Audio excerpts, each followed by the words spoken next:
I know that. Manalapan is not like Lakewood. Yeah, usually Manalapan we start 15 minutes early. But Okay, you're on. let's do it. So Rabbi Bressler, I heard last week, spoke about davening with a minyan. And that really, even though the Shulchan Aruch uses the words that one should try to daven with a minyan, it's really a requirement to daven with a minyan. Right. Even if you could focus better and concentrate more at home, it's still a mitzvah to go and daven at shul with a minyan. Right. But you still get credit if you daven yourself. But you should daven at home at the same time as they daven in the shul. Right, we're going to get to that today, if you can't get to shul, right. And, what are you saying? Yeah, if you can't daven with a minyan, you should daven at home. But the mitzvah is you should try. Hopefully, we'll get to how hard you have to try to get to a minyan. What if a minyan's an hour away? Do you have to go that far, or different things like that? But just a side point, this isn't talked about right here in the Mishnah Berurah. But there's a mitzvah daven with a minyan. We all know how many people make a minyan? 10 men. What's this whole thing with 6? You need 6 people who didn't daven. So there's a debate amongst the rabbis. Do we fulfill the mitzvah of davening with a minyan with 10 people who are davening at the same time? Or is it enough if you only have 6 that are davening, meaning 4 people davened already, and they come to help make a minyan? So you only have 6 people that are doing the Shemona Esrei. Do you fulfill the mitzvah of davening with a minyan if that happens? So that's actually a big debate amongst the rabbis. In the Mishnah Berurah, the book we're learning now, there seems to be a difference of implication of what he's writing. Just for people listening, it's the Mishnah Berurah Tzadi Chav Ches and Samach Tes Ches. If you look there, one place it sounds like to fulfill the mitzvah of davening with a minyan you need 10, and another place it sounds like you only need 6. Rav Moshe Feinstein, it would just be a majority. Basically. Right, majority. So you have 6 people davening and 10 people just sitting in the room. According to that, you'd fulfill the mitzvah of the minyan. However, Rav Moshe Feinstein, 4 people sit in the room, right? Rav Moshe Feinstein writes that you actually need to have all 10 people to be saying Shemona Esrei together to fulfill the mitzvah of davening with a minyan. So that's why, sometimes you go to a small minyan, let's say Shacharis, right? And, the people get there late to Shacharis. And the Chazan starts davening, and you only have 8 people davening at the same time. According to Rav Moshe Feinstein, you don't fulfill the mitzvah of davening with a minyan. Now, everyone agrees, though, that for Kaddish, Kedusha, Baruch Hu, that's fine if you have 6. We're only talking about to get the special mitzvah of davening with a minyan of Shemona Esrei. That is a big debate. But I saw in a contemporary sefer, he's actually a rabbi in Brooklyn. His name is Rabbi Harfness. He's got volumes and volumes of books about the laws of Shabbos, about the laws of davening, and like all these other things. Actually, Rabbi Bressler called him once with a question. He's a very big scholar. So he writes that most of the rabbis say that 6 is enough. But again, if you have an option, it might be beneficial to go to a place where you get 10 people davening all together. It happens to be in Manalapan, that's very hard, because we have so few people here. When I was in Ner Yisrael, every minyan you had 300 people. So you for sure had 10 people davening. Even if half the minyan would come late, which they didn't, but even if half of a minyan comes late, when you have a minyan with 300 people, you for sure have 10 people davening together and fulfill the mitzvah of davening with a minyan. So that's just an interesting side point. Now we can continue some halachas about davening in shul and davening with a minyan. This is Siman Sadi, halacha yud, sif yud. Kishe'omer emet tzibor, asar lo lahaktim tfilasa l'tfila sibor. If you're davening in a shul and you're right with the congregation, you're not allowed to daven before everybody else. Right? Let's say for some reason you're getting antsy and it's before the tzibor starts saying Shemona Esrei. You're not allowed to just speed up and say Shemona Esrei before them. Unless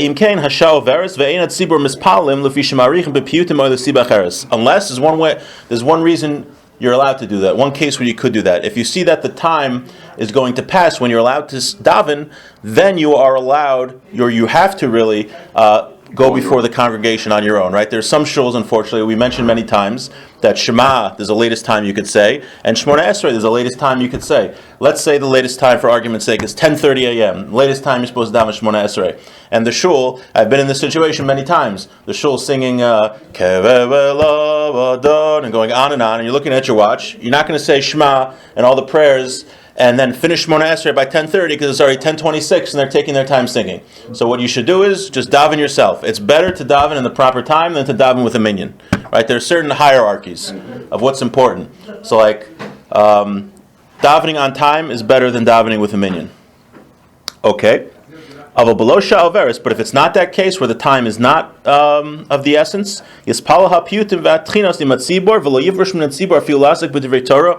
what you should do, you have to say all the prayers with the congregation, and you shouldn't even not say prayers to learn, right? There are certain prayers, that certain, you remember like the Rosh Hashanah Machzer, it says like some congregations say, and it's like all in gray, and it's a lot of extra stuff. So if you're in a shul that says that, you really should say it with them. You're not allowed to, say, okay, I'm going to speed up and wait and learn by myself. That's not an appropriate thing to do. You're not supposed to deviate from what the congregation does. Okay, that was the Shulchan Aruch. Let's read the Mishnah Berurah's comments on this. Imat Tzibur Aser, Afagav the B'Sifah Kodim, because of the Afilu Hu Bebeso Yechavin L'Shash Ed Tzibur Mispalin, Hainu Kadesh Tehei Tfilas or Nishmas, Avol Isur Aleka, Imakdim L'Tfilas Tzibur, Avol Kishe Omer Imat Tzibur Umakdim, Isur Nama Ika. This is what you mentioned before. If let's say you're davening at home, you can't go to shul for whatever reason. It's best to daven at the same time that the shul davens. If let's say Torah links this morning daven 7:10, that's where you go to daven, and you get up, and for whatever reason you can't go to shul, you should daven at 7:10. Now he says that this halacha, we said that it's forbidden to daven before. That's only when you're standing in the shul. But if you're at home, and let's say it's a mitzvah to daven at the same time the shul davens, but let's say you can't do that for whatever reason, you got to go to work. So you're allowed to daven at 6:30 a.m., and there's no issue. It would be an issue if you're standing in the same room as the shul and then daven earlier than them. That's when there's an issue. What's the reason? What's the whole reason for this halacha that you're not allowed to daven before the shul, with the shul? Because you're like, you're being mevazeh them. You are denigrating them. You're like, I'm better than you. I'm finishing prayers. I'm going to pray before you. Let's say you want to do it to learn. You have good intentions. I want to speed up and finish my davening so I could go and study Gemara. Not allowed to do that. Right? Let's say you have Rabbi Cass's shir on Friday morning. You want to get to Rabbi Cass's Chumash shir Friday morning, and you're in a minyan, and they're going very slow, and you want to daven very fast so you can get to Rabbi Cass's shir. Not allowed to do that. You got to wait and daven Shemona Esrei with the congregation.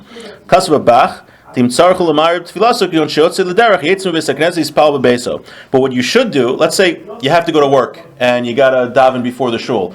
What you should do is go to your house and daven at home. You're allowed to finish davening early if you're at home. The whole issue, this whole halacha, is only when you're davening in the same place as the congregation. He says perhaps this is actually mutter permitted for limud Torah, but we don't go with this. He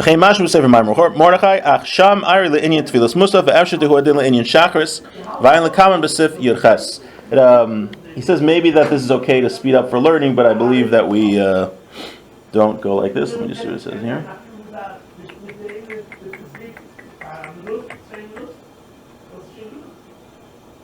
Yeah, that is talking about, it seems, from over here, the Dirshu points out, which I think we'll see later from Sif Yud Ches. There are certain people that aren't required to daven with the minyan because they just learn Torah all day. We don't really have people like that. We learn all day, but we're not as devoted as they were, where they didn't miss a second for learning. So those types of people, they were exempt from learning in different situations. But us, we are not on that level. So just in general, there's really no reason. Oh, actually, we're going to get to one other reason when you are allowed to daven before the congregation in the shul. Lahaktim tfilas. V'afilu rotzelas is chutz lebeis hakneses ken kazav magen Avram. B'shem harivash al b'sever ma'morach hagazav de'ein v'divrei rosh rayim masik de'ein bo iser demaktim tfilaso ela delav shaber avid demapsim yet tfilu b'tzibur. Let's say you're in the shul and you have to daven before them. You're allowed. Are you allowed to go into a separate room and daven there before the shul? So he says that it's not a prohibition, but really, yourself outside of the minyan. Right. So he says it's not a good thing because you're not getting the mitzvah of davening with a minyan. It's just it's not as bad as davening in the same room. That's really bad. To daven Shemona Esrei before the congregation in the same room is very bad. If you do it in another room, it's not as bad, but you're still lacking tefillah b'tzibur, the mitzvah of tefillah b'tzibur. Hashao veres mashmedaz afilu bezakenes shari v'chimuch alashon talmid Rabbeinu Yonah v'abach pasuk davka shezman katzer kokach shebaot sheilech lebesu yaver zman tefillah avol im yesh zman yelech lebesu v'yispal dechanan sham. We mentioned that if we see that the time for davening Shemona Esrei is going to come and the congregation is not going to make it, he says really the best thing, if you could still make it, is to go to your house to daven, because even though you have a good reason why you're davening before everybody else, because they're not going to make the proper time. Let's say, right, it's time to daven Shemona Esrei by 10:30, and it's 10:26, and they're singing all these songs. Even though technically it's permitted to daven in the shul in the same room, it's better to go to your house. But he says if you don't have time to go to your house, then you could daven in the shul. So I would think that if you can, like I've been in this situation many times, try to go to a side room. If you could do that, if you can make it. But if you can't make it, even to a side room, just daven in the room. Okay. Isa b'Gemara, dim chalash libo yachal ispal v'beisa kodem et tzibor, v'beisa knesses av ze aser v'ayin simena dim hu chala o anus o v'beisa knesses shari. Ken kasu abacha aprisha sham. He says if you are sick, for some reason you got really sick and you have to leave right away, you could daven Shemona Esrei in the same room as the shul. So just to summarize, you're not allowed to daven Shemona Esrei before the congregation. However, if see that the time for davening Shemona Esrei is going to pass, since it's a bigger mitzvah to daven in the right time than daven with the tzibor, then you could daven before them. It's best to go to another room if you can, or if you're very sick and you have to leave, then you could daven in the same room. And the reason is because we're only being mavaza to denigrate the tzibor. Okay, let's go to halacha yud aleph in the Shulchan Aruch. Mi sheyesh lo beis hakneses be'iro ve'enu nichnas kein bo lispalo nikra shachin ra. Someone who has a synagogue in his city and he doesn't go there to daven, he's called a bad neighbor, an evil neighbor. V'gorim golus lo ulabanav, and he causes exile to him and his children. Right? If there's a shul in town and someone doesn't go, very, very bad. The Mishnah Berurah says, "V'im yeshtei bate knesios be'ir tov leilech l'rechoika yischar p'sias yesh." Let's say you have. What if you have two shuls in town? Which shul do you go to? Any guesses? Which is the better one to go to? The closer one or the farther one? Farther one. Oh, why? Because it's more of what do you call it? It's more of Yeah, you get mitzvah for every step. yeah. Right. You get a mitzvah to go. It's great at distance. Now, I'm going to add some caveats here. Mr. Berurah doesn't mention. Right. This means when everything else being equal. You have two shuls that are equally great. Both of them don't struggle for a minyan. They both have a lot of people, and everyone there at both minyans, they daven with a lot of kavanah and a lot of sincerity. Then you should go to the further one. However, if one shul struggles for a minyan, help them out. Or if one shul everyone's talking during services, go to the other one, even if it's closer. Right? There's a lot of other factors, but everything else being equal, you get more of a mitzvah to go to the further shul. Okay, we said nikra shachin ra. Bad neighbors, they don't enter their neighbors' houses, right? People are good neighbors, they go to each other's houses. So you have a shul in your vicinity, he doesn't go. That's very bad. It's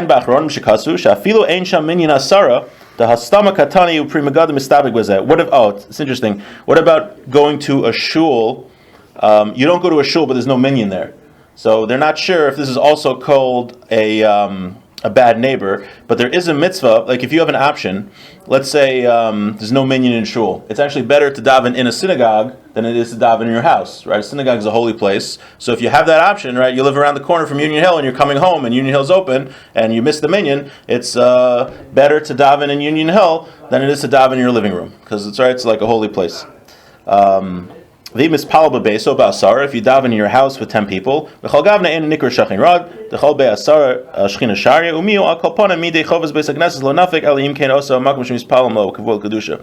like, what if you never go to shul because you have a minyan in your house? That's probably very common in Lakewood. Right. Well, they actually make their houses into shuls, so that could be. I have a friend who made his basement into a shul, and he davens at a different shul. Is that right? Yes. Go figure. He likes the other shul better. No, I think he moved to a neighborhood to go to a certain shul, and some people approached him about he wasn't using his basement, so to make a shul in his basement, and he said okay, but he doesn't really use it. Schlinger. I guess nobody else does either. Yeah. No, it's a very popular shul. Oh, it is? Yeah. Oh. Yeah, he just likes the other shul, because the rabbi, he's close with the rabbi at the other shul, which is funny. But it sounds like if it's not a house that you daven in all the time, then you still have to go to shul, right? And you don't get the mitzvah of davening in a shul, davening in a house. It's always better to daven in a shul than to daven in a house. But I mean, if you have, You mentioned about the guy that made the basement. What constitutes a shul? You have to have a Torah there, or what? I would think there's a Torah, and it's like a place that's just set aside for davening. It's not like you just once in a while use your living room to have a minyan. So that's what I would think. Like, is this considered a shul? That's a good question. It's definitely, we don't have an Aron Kodesh. It's definitely, I would think it's more like a Beis Medrash, which also has a certain level of holiness. Now, it's a good question. Is it better to daven in the kollel than it is to daven in your house? That's a good question. I don't know. We'll have to ask Ask Rabbi Bressler. Or after. compare JLC to the kollel. Right. Better daven JLC to the kollel. The JLC's got a Torah there. Is it the Torah that makes a difference, or the fact that it's a shul? It used to be, there's halachas about shuls, the whole section of Mishnah Berurah about shuls. Used to be that the shul, they just davened in there. They didn't do anything else. Just prayed. Nowadays, we have, let's say my yeshiva in Ner Yisrael. Yeah, it was a base medrash where everyone studied the whole day, but we also daven there. Then you have like the JLC, it's a shul. People daven there. And they also use it sometimes for meals, right? To have the Shabbos meal, the Kiddush in there. So, does it lose some of the sanctity? I don't know. I don't want to say lose the sanctity, but it could be some of the halachas aren't as stringent as a room which is only used to pray. But it's a good question. What we have here, but we're asking. We have a base medrash where there's no Torah, but we learn here and we daven mincha every day. And we want to know, is it better to daven there than at home? And is it better to daven in like a JLC, which is like a base medrash with the Torah, with the base medrash without Torah? Very good questions. I have to get back to you. Okay. Shachin Rad Chsiv Ko Amar Shema Kol Shchane Arayim. He's quoting Psukim Nosham Elad Masam V'Chol HaMashkim U'Marav L'Beis. So he's right. He brings a verse which proves that someone who doesn't go to the shul in his neighborhood, never goes to shul, he's called a bad neighbor, and it will cause gullus, for him to be exiled. This is interesting. This Arnie, this next line in the Mishnah Berurah is about you. Someone who gets early to shul and leaves late, he merits long life. Shenemar, it says, Ashrei Adam Shomea Li Lishkar Al Dosai Yom Yom. Praiseworthy is the person who. You're welcome to join us if you want. Come sit down, join us. Scare him away. Praiseworthy is a person who sits by my doors every day. It says Kimotzi Matzachayim, and the verse later says that he will find life. Someone who comes to shul early and hangs around shul will find life. So again, getting early to shul and leaving late. Very good. Get long life. Okay. Yud Beis. Next halacha. Tzadi Yud Beis. Mitzvah larutz kisheholech lebeis hakneses. It's a mitzvah to run to shul. To what? Run to shul. The mitzvah to run. V'chein l'chol dvar mitzvah, and for every mitzvah. Do you know, there's a rabbi in Ner Yisrael, Rabbi Einstadter. I would say he lives on the yeshiva campus. He's about, I would say it's like a 10-minute walk from yeshiva. Every day for mincha, he's young. I would say he's in his late 50s, early 50s. He sprints from his house every day to mincha. Sprints, not just jogs, sprints. In his hat and jacket and tie, in a full suit. So, we'll see if you have to do it. And I've seen Rabbi Feldman, who's in his 80s, also run to mincha. Literally, like run. Very impressive. But it says a mitzvah to run to shul and to any dvar mitzvah. Afilu b'Shabbos, even on Shabbos, she'asu lipsop p'siyagasa. On Shabbos, one's not supposed to run or take very big steps. But to do a mitzvah on Shabbos, that you're allowed to do. So if you're late for shul Shabbos morning, you're allowed to run to get to shul. But when you leave from shul, asur larutz, it's forbidden to run, right? Because it looks like you are eager to leave shul. Okay, let's see the Mishnah Berurah. Mitzvah shenemar v'neida v'nir defol das Hashem. You'll know and run after to the das of God. He says, from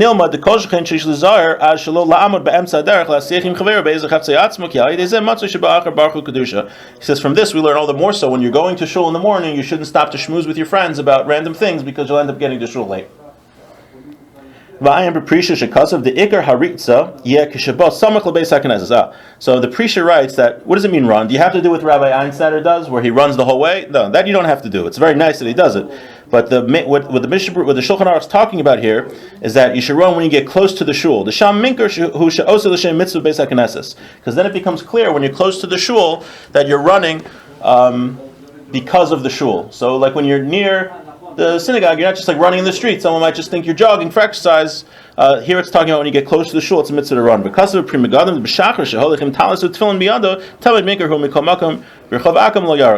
but if you're carrying your talis and tefillin in the morning, so then it's clear you're running to shul. So even further away from shul, it sounds like it's a mitzvah to run. And he writes that in the streets of the non-Jews, one should not run. Seems like perhaps anti-Semitism. Which on the day this year, Christmas back in Europe, there was a custom not to learn because people didn't leave their houses because the non-Jews were having their holiday and they were very It's inspired perhaps by the priests, and they would kill Jews, and it was very dangerous for a Jewish person to leave their house on this day. So we're very thankful we live in Manalapan.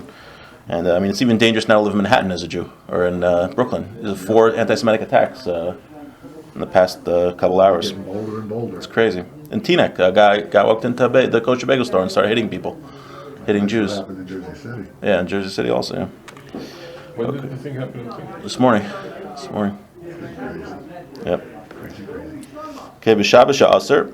Ve'af b'chol notel echad mechamish me'os b'ma'or einam shel adam. It says that even during the week when a person runs, it takes 1/500th of his eyesight. B'ayim pri megadim. Aser larutz. It's forbidden to run on Shabbos. V'lo lifso p'siyagasa, or to take big steps. L'fi shemar atzmo she'ik. I'm sorry. It's talking about leaving shul. One's not allowed to run leaving shul or to take big steps when leaving shul. L'fi shemar atzmo she'ikuv beis haKnesses dom alav gamasoy. It looks like a burden, right? It looks like you're running to get out of shul, and it's a burden. For the same reason, right? We don't daven close to the door because it looks like you're just ready to leave shul. Medvarim emurim kisheholech la'asakav. Aval im yotze al manas lachzor. Mitzvah laretz kedei lachzor maher. V'cheinim yotzim beis haKnesses lebeis hamedrash kedei lilmod Torah. However, so when is it forbidden to run away from shul? That's only when you're running to your business or you're just going to work. But if you're going to return to shul, you just got to go to your house to, I don't know, use the bathroom and run back. That you can run. Or if you're running away from shul because you're going to learn in the Beis Medrash, that you're allowed to do because you're running also to a mitzvah. Okay, any questions thus far? Comments? Concerns? Good. Okay, let's go Yud Gimel. Mutter larik b'beis haKnesses. You think it's allowed or not allowed to spit in shul? To what? Spit. I've heard it's very common. No. Not allowed. No. Wrong. You're allowed to spit in shul. Verdosa baraglov. I tricked you. I tricked you. Right. People don't really spit in shul. But it was Nowadays, no, but back. I don't know. It sounds like it's still allowed. I heard there used to be spittoons around. Yeah, for sure. And because you're not supposed to daven with mucus in your throat. Right. So how do you get rid of the mucus? Spit it out. Right. I would think it's allowed nowadays. I just perhaps It's just not commonly done. I would think maybe there's another issue that the rabbi would not want you to ruin the carpet. I imagine that if everyone's There are no spittoons around anyway. right. But he says if you spit, he says it's permissible to spit in shul. V'darsa v'ragla, you should take your foot and like rub it in or get rid of it. Oh mechaseo begemi, or you like put reeds over it. Lubavitchers spit when they say Aleinu. No, I did not know that. Yeah, they do that. I've seen them. They still do it. So I don't know. They don't like spit a lot, but like a little bit. When they say Shehem Ishtachim Lahav Varik. So, okay. Let's see what the Mishnah Berurah says about spitting. Perish Shelo B'Shas Tefillah Shmona. You're only allowed to spit when you're not davening Shmona Esrei. Alakagon Kriya Shema. But we're talking like Shema or the blessings. Aval B'Tefillah Shmona Esrei also Larik. But when you're davening actually Shmona Esrei, you can't spit. So I guess you guys were right. V'darso Baraglov. Put your foot on it. Shelo Yeh Megula. It shouldn't be uncovered. Covered for the honor of the shul, right? There is an issue that it's like degrading to the shul to have like spit on the ground, so that's why you have to like rub it in. I don't know if they had like dirt floors back then or what was going on.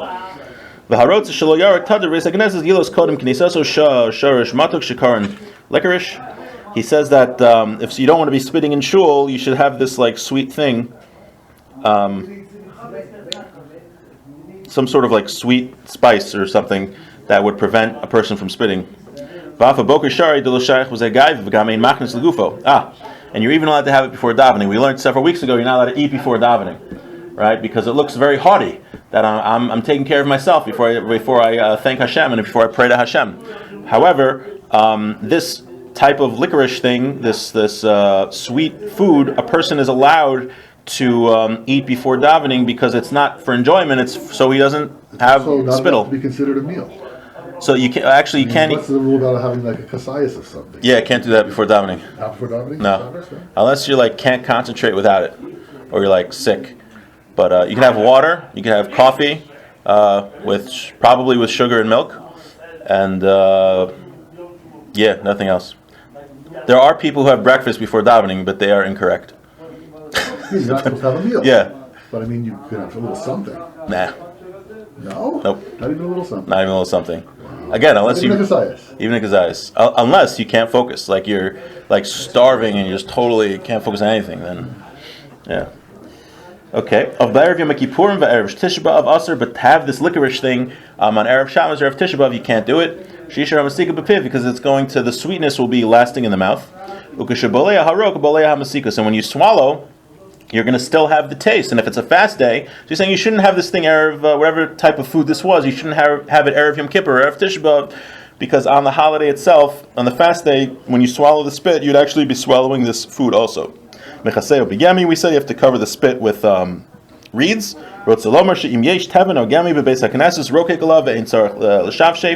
Right, if you cover the spit with reeds, then you don't have to like smush it in. It's covered.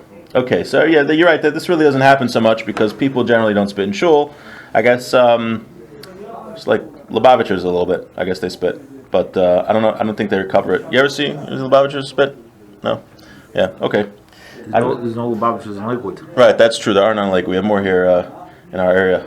They don't really spit so much, like a little bit.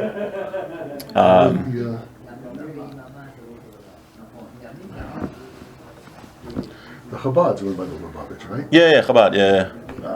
I've never seen this. No, they don't have a spit. What they do is they like spit a little bit, like they cover their mouth a little bit and they go pooh. Oh, so I don't know if anything actually comes out or not. Like a token. Yeah, but it could. Yeah, I don't know. Okay. I've never seen like a. No, I don't think anybody would want to. All right. Okay, let's do one. Lakewood doesn't have any Lubavitcher. Right. Well, they have. I think Central Avenue. They have like a little place. They want to teach Tanya to the locals. All right. Let's do one more halacha. Yashkim Adam lebeis hakneses kadesh yimana imasar rishonim. A person should get up early. Again, this is Arnie's halacha. A person should get up early to go to shul so that he should be with the first 10 people at the minyan. Right. It's a mitzvah to get a shul early so you can be amongst the first 10 in the minyan. But davka she's pal shamimam. Only when the mitzvah is when you daven with them. V'hari lo hayim min harishonim ki hutzrich lepanos shahaya lo choli v'gam kadei sheilech ma'utav betalas v'tefila beis hakneses v'zeh yesh hakodem hayom. He says the Arizal, who is very obviously a holy Kabbalist, the most holy Kabbalist, he was not amongst the first 10 because he had like stomach issues and he had to take care of that before he came to davening. Also, he wanted to walk to shul wearing his talis and tefillin, and you can't put on your talis and tefillin if it's too early. It's still dark. It says in the Zohar that 10 people should get together and then they should come to shul. I haven't seen anyone do that ever. But yeah, it's a mitzvah to get to shul early to be amongst the first 10. So we did a lot of halachas today. So we're on Sadi Tesvav. The end. Hope to see you next week. That's cool. Shkoch. Next